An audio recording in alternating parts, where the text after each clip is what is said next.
Hi, I'm Madonna from New Leaf Natural Therapies in Wynnum in Brisbane. I wanted to chat to you today about PTSD. I actually had a request by one of our clients whose entire family has been through some quite traumatic events and discuss why it can be such a challenge moving people through this disorder, and especially once they end up in the whole medical system where they end up on a lot of addictive drugs and get diagnoses and all sorts of things that end up impeding their ability to get well. And I say this with respect to the medical profession because, of course, when someone comes in with lots of symptoms of anxiety and depression and fear and panic attacks, it's a huge deal for someone in their life. It can affect every second of every minute of every day of their lives. It can affect their family and friends. It can affect their lovers and partners. It can affect their children. So it's not something to be sneezed at. It's not something to be taken lightly, and I'm not doing that in the least. But I just want to talk through the process of survival and what it does to our system.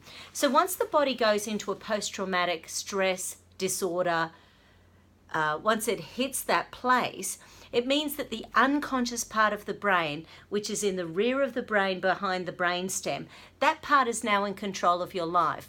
It is assuming you're about to get eaten by a tiger all day, every day. So what this means to the physiology of your body is that your brain will be vigilant. It will be looking for the next thing to go wrong. It will be creating snakes where there are sticks. It will be creating spiders where there are twigs. It will be creating these dangerous situations in your life that may or may not be there.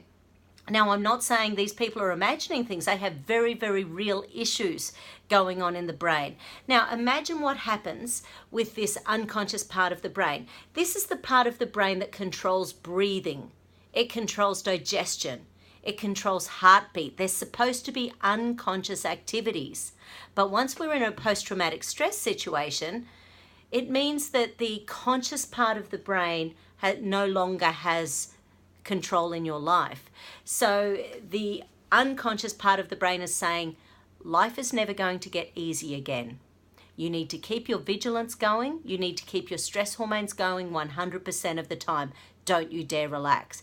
And that's why people can't sleep. It's why they can't digest. It's why they breathe really shallow. Everything is about getting you away from that tiger, getting either up the tree so that you can hide, or it's about getting you into the cave, or it's about fighting the darn tiger.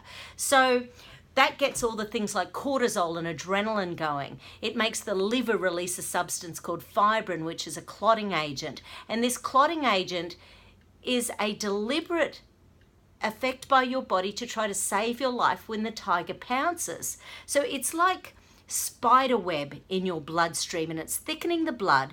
But it also means your blood is now sluggish, so you get tired really quickly. You might be running on adrenaline, being go, go, go, go, go, go, go, but then you have a panic attack and then you get exhausted.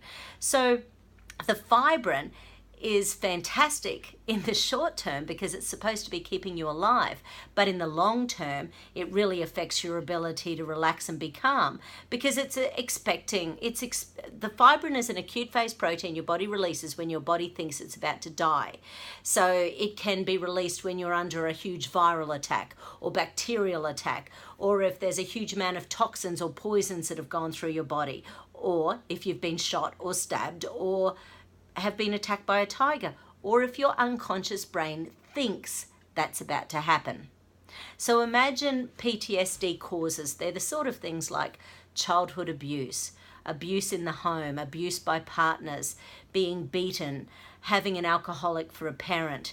It's about having teachers who pick on you day in, day out. It's about being bullied at school. It's about being bullied in the workplace. It's about having been to war as someone in the Army or the Navy or the Air Force. These are very, very true survival situations. But once we come home, the brain really has a hard time to relax, settle down and reboot. The unconscious brain is still back in jolly Afghanistan or in grade 2 when Mr. Pitts was the nastiest, most horrible teacher in the world. So what we tend to do with kinesiology in PTSD is use this process called LEAP. LEAP is a learning enhancement acupressure program, and it's designed to help to reintegrate pathways of the brain. We also use supplements, so we use a lot of LEAP and kinesiology to help to start peeling back the layers of those survival patterns so that the conscious brain can start working more and more clearly. Now, when we are doing kinesiology, everyone's different on every day, but I always start with survival. It doesn't matter what someone comes into me with, whether it's diabetes or blood pressure or cancer, or whether it is infertility or PMT, or whether it's jolly well not being able to focus and concentrate at work. I always check survival stuff first, because if it's there, it can be affecting every organ, hormone, and system of your body. So we tend to use kinesiology to calm down the neural processes in your brain, and then we use supplements to really help to start integrating the brain. So things like EPA, which is eicosapentaenoic acid in fish oils. Your brain needs at least 2 grams per day when you're having panic attacks. There are things like phosphatidylcholine, phosphatidylserine. These are nutrients that help to repair the nerve edges. So when your brain is frazzled all the time, your nutrients are being used up at the speed of light. So you need lots of essential fatty acids and nutrition to help everything to repair. And especially when you start being on antipsychotic drugs, antidepressants, anti-anxiety drugs, these also deplete the body of many nutrients. So it means that your nutritional status as a human being, you might start off being a healthy person with PTSD to being a very, very unhealthy person with PSD the longer you're on these medications.